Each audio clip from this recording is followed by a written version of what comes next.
Hey there, Fisher friends. Mrs. Tag here. I am coming to you from our library with our next chapter of Harry Potter and the Sorcerer's Stone. We are on, can you believe it, chapter 12. It is called The Mirror of the Erised, E-R-I-S-E-D. I wonder what that is. Maybe chapter 12 will tell us. We'll have to wait and see. So without further ado, we'll go ahead and get started. Just sit back and relax, and I'm going to go ahead and read half of chapter 12. Here we go. Chapter 12, The Mirror of the Erised. Christmas was coming. One morning in mid-December, Hogwarts woke to find itself covered in several feet of snow. The lake froze solid, and the Weasley twins were punished for bewitching several snowballs so that they followed Quirrell around, bouncing off the back of his turban. A few owls that managed to battle their way through the stormy sky to deliver mail had to be nursed back to health by Hagrid before they could fly off again. They were so cold. No one could wait for the holidays to start.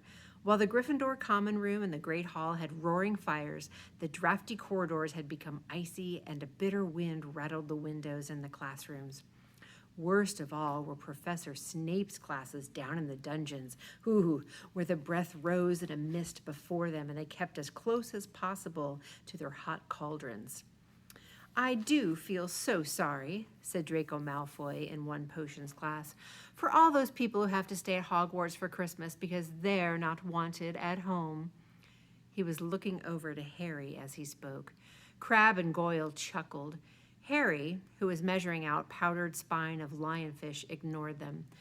Malfoy had been even more unpleasant than usual since the Quidditch match. Disgusted that the Slytherins had lost, he had tried to get everyone laughing at how a wide-mouthed tree frog would be replacing Harry as a seeker next. Then he'd realized that nobody found this funny because they were all so impressed at the way Harry had managed to stay on his bucking broomstick. So Malfoy, jealous and angry, had gone back to taunting Harry about having no proper family. It was true that Harry wasn't going back to Privet Drive for Christmas. Professor McGonagall had come around the week before, making a list of students who would be staying for the holidays, and Harry had signed up at once. He didn't feel sorry for himself at all. This would probably be the best Christmas he'd ever had. Ron and his brothers were staying too, because Mr. and Mrs. Weasley were going to Romania to visit Charlie. When they left the dungeons at the end of potions, they found a large fir tree blocking the corridor ahead. Two enormous feet sticking out at the bottom, and a loud puffing sound told them Hagrid was behind it. "Hi, Hagrid. Want any help?" Ron asked, sticking his head through the branches. "Nah, I'm all right, Ron. Thanks." "Would you mind moving out of the way?" came Malfoy's cold drawl from behind them. "Are you trying to earn some extra money, Weasley? Hoping to gamekeeper yourself when you leave Hogwarts? I suppose that hut of Hagrid's must seem like a palace compared to what your family's used to." Ron dived at Malfoy just as Snape came up the stairs. "Weasley!" Ron let go of the front of Malfoy's robes. "He was provoked, Professor Snape," cried Hagrid, sticking his huge hairy face out from behind the tree. "Malfoy was insulting his family." "Be that as it may, fighting is against Hogwarts rules, Hagrid," said Snape silkily. 5 points from Gryffindor, Weasley, and be grateful it isn't more. Move along, all of you."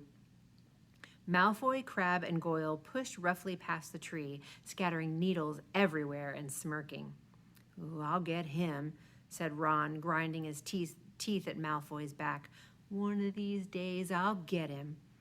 "I hate them both," said Harry, Malfoy, and Snape. "Come on, cheer up. It's nearly Christmas," said Hagrid.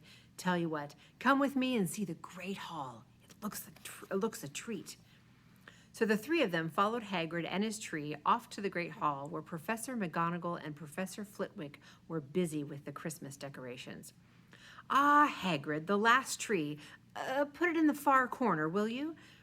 The hall looked spectacular. Festoons of holly and mistletoe hung all around the walls, and no less than 12 towering Christmas trees stood around the room, some sparkling with tiny icicles, some glittering with hundreds of candles. How many days you got left until your holidays? Hagrid asked. Just one, said Hermione. And that reminds me, Harry, Ron, we've got a half hour before lunch. We should be in the library. Oh, yeah, you're right, said Ron, tearing his eyes away from Professor Flitwick, who had golden bubbles blossoming out of his wand and was trailing them over the branches of the new tree. The library, said Hagrid, following them out of the hall, just before the holidays. Bit keen, aren't you? Oh, we're not working, Harry told him brightly. Ever since you mentioned Nicholas Flamel, we've been trying to find out who he is. You what? Hagrid looked shocked. Listen here, I told you, drop it. It's nothing to do with that dog's garden. We just want to know who Nicholas Flamel is, that's all, said Hermione. Unless you'd like to tell us to save us the trouble, Harry added. We must have been through hundreds of books already, and we can't find it anywhere. Just give us a hint. I know I've read his name somewhere. I'm saying nothing, said Hagrid flatly. Just have to find out ourselves then, said Ron, and they left Hagrid looking disgruntled and hurried out to the library. They had indeed been searching books for Flamel's name ever since Hagrid had let it slip, because how else were they going to find out what Snape was trying to steal? The trouble was, it was very hard to know where to begin, not knowing what Flamel might have done to get himself into a book. He wasn't in Great Wizards of the 20th Century, or Notable Magical Names of Our Time.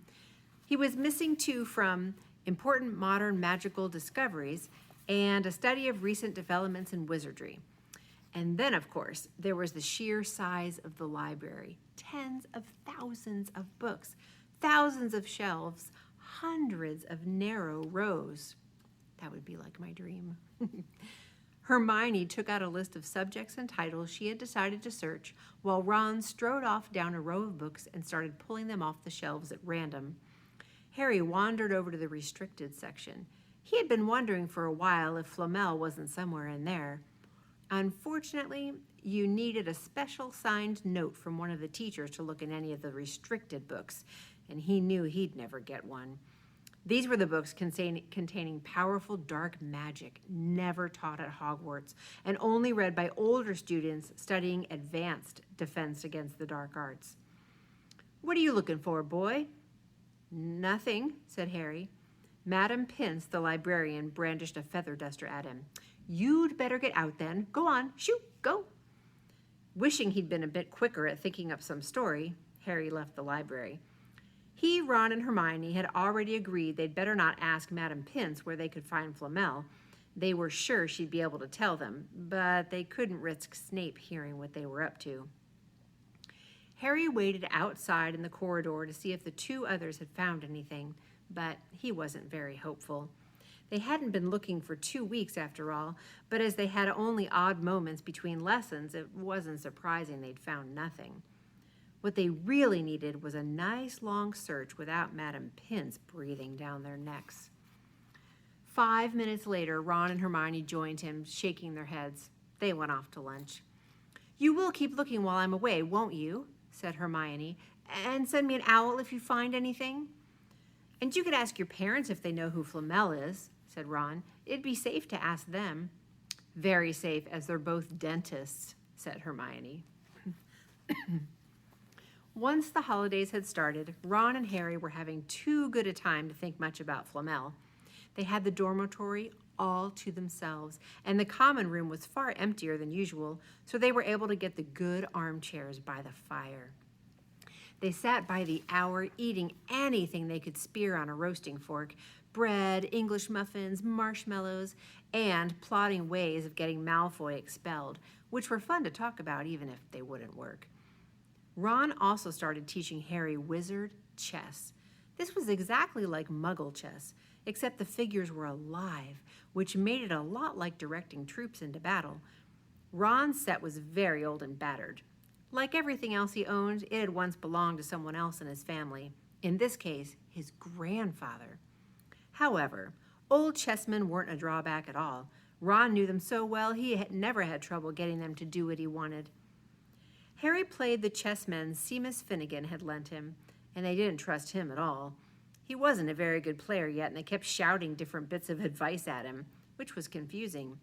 "Don't send me there. Can't you see his knight? Send him. We can afford to lose him," they would say. On Christmas Eve, Harry went to bed looking forward to the next day for the food and the fun, but not expecting any presents at all. When he woke early in the morning, however, the first thing he saw was a pile of small packages at the foot of his bed. "Merry Christmas," said Ron sleepily as Harry scrambled out of bed and pulled on his bathrobe. "You too," said Harry. "Will you look at this? I got some presents." "What'd you expect, turnips?" said Ron, turning to his own pile, which was a lot bigger than Harry's. Harry picked up the top parcel. It was wrapped in thick brown paper, and scrawled across it was, "To Harry from Hagrid." Inside was a roughly cut wooden flute. Hagrid had obviously whittled it himself. Harry blew it, and it sounded a bit like an owl. A second, very small parcel contained a note. "We received your message and enclosed your Christmas present from Uncle Vernon and Aunt Petunia." Taped to the note was a 50-pence piece. "Well, that's friendly," said Harry. Ron was fascinated by the 50 pence. "Weird," he said. "What a shape. This is money?" "You can keep it," said Harry, laughing at how pleased Ron was. "Hagrid and my aunt and uncle. Who sent these?" "I think I know who that one's from," said Ron, turning a bit pink and pointing to a very lumpy parcel. "My mom. I told her you didn't expect any presents at Christmas, and oh no," he groaned, "she's made you a Weasley sweater." Harry had torn open the parcel to find a thick hand-knitted sweater in emerald green and a large box of homemade fudge. "Every year she makes us a sweater," said Ron, unwrapping his own, "and mine's always maroon." "Well, that's really nice of her," said Harry, trying the fudge, which was very tasty. His next present also contained candy, a large box of chocolate frogs from Hermione. This only left one parcel. Harry picked it up and felt it. It was very light. He unwrapped it. Something fluid and silvery gray went slithering to the floor where it lay in gleaming folds.